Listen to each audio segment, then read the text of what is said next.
ID fraud. ATM calls for life imprisonment for South Africans colluding with foreign nationals. The African Transformation Movement ATM said it stands resolutely against the fraudulent activities that undermine the integrity of the nation and the rule of law.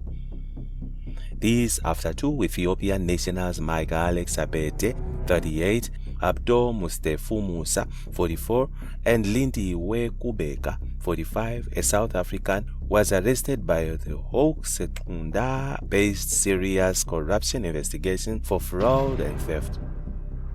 The arrests in Mpumalanga follow information that was received from crime intelligence regarding foreign nationals who were colluding with an alleged bogus Home Affairs official stamping expired passports.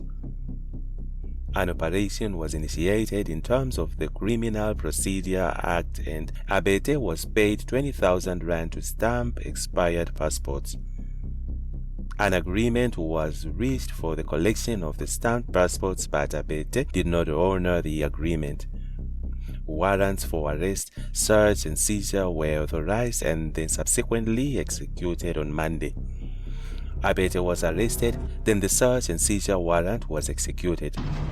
During the search, a considerable amount of Department of Home Affairs and Department of Transport documents were found and seized. The Hawks said the documents will be handed to the departments for analysis. During questioning, Abete disclosed that the money and passports were given to Musa. When Musa was approached, he agreed that he received the passports and 5,000 from Abete, which he further handed to Kubheka.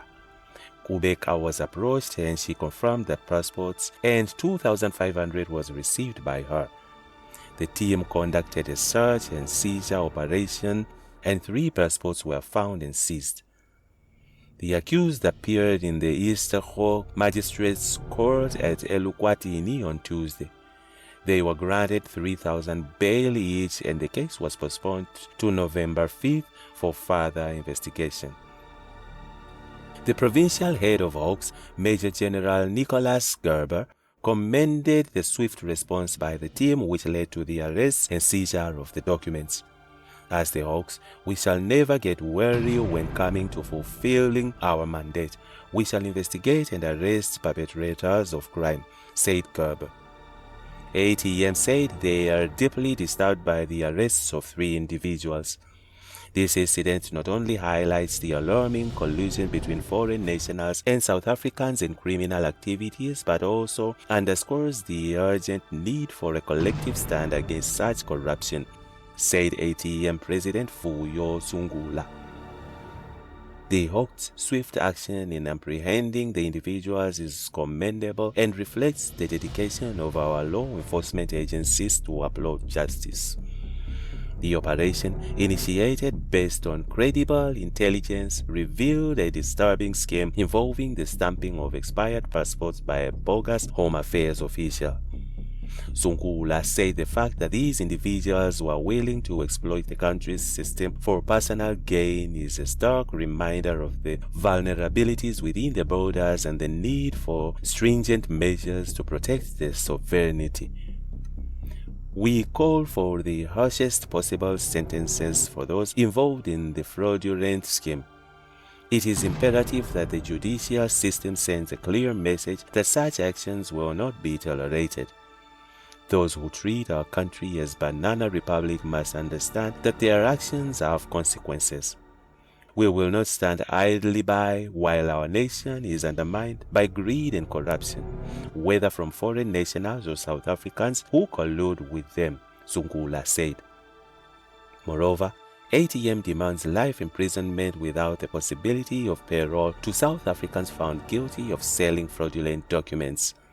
Sungula said their actions compromise national security and constitution acts of treason against the country. The ATM calls for the full release of the Lubisi report, which constrains a list of all individuals who obtain South African documents fraudulently, and for decisive action to be taken against all implicated individuals. We also advocate for the thorough cleaning of the South African population register to ensure its integrity, he said. ATM urged all citizens to remain vigilant and report any suspicious activities that may compromise the integrity of institutions. Sunkula said the party stands firm in its commitment to a transformed and just South Africa. We will continue to advocate for the rule of law and the protection of our national interests. Let this incident serve as a wake-up call to all who would conspire against our nation. We are watching, and we will not allow our country to be undermined. On the other hand, how Home Affairs plans to go digital. The Minister of Home Affairs, Leon Schreiber, has revealed his plans to transform the Department of the Home Affairs into a key economic enabler through digital transformation. Speaking at the RMB Morgan Stanley Investor Conference this week, Schreiber emphasized the department's potential to drive investment, tourism, and economic growth into the country. Schreiber said for too long, Home Affairs' critical role in facilitating economic growth has been overlooked, particularly its contribution to national security. Securing our immigration and civics system through automation and digital transformation will deliver an immediate boost to confidence in South Africa's ability to re-establish law and order, Schreiber said. He emphasized the urgency of shifting from outdated manual and paper-based processes, which he described as a threat to both national security and the country's economy. A key highlight of Schreiber's address was his announcement of new visa regulations aimed at attracting more skilled workers to South Africa. Schreiber highlighted research from National Treasury that found bringing in additional skills to the economy was the second most important factor after ending load shedding in spurring economic growth.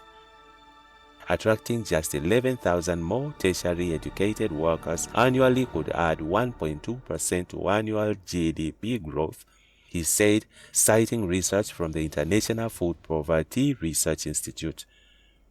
According to Schreiber, such an increase in skilled workers could potentially triple South Africa's annual growth rate.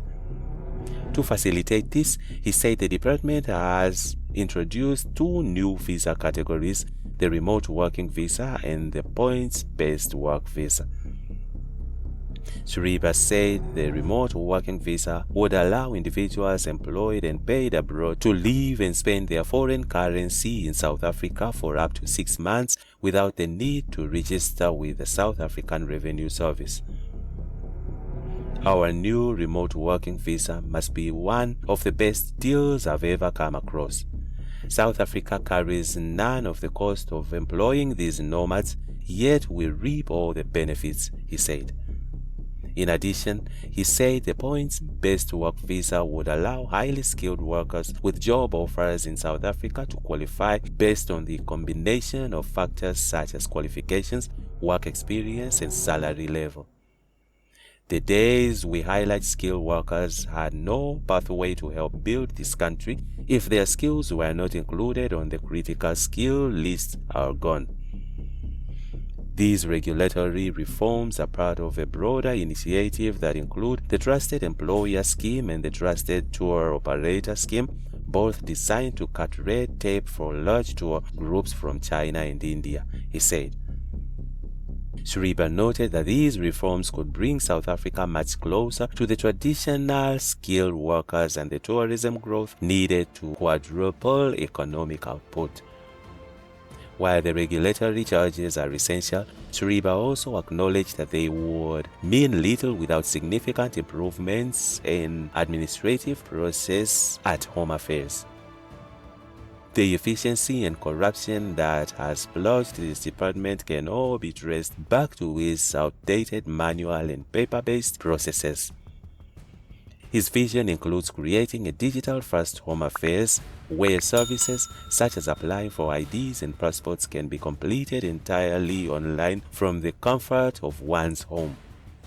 The minister's vision extended to digitizing the visa adjudication process, enabling tourists, skilled workers, and investors to apply online and receive decisions through automated systems, eliminating human intervention to prevent fraud. Home Affairs has done all of this within a few short months under the government of national unity. Imagine what we can do for this economy over a full 5-year term, Shiriba said. And that's it from Egypt's crime. Stay tuned to our ASA criminals and correctional updates.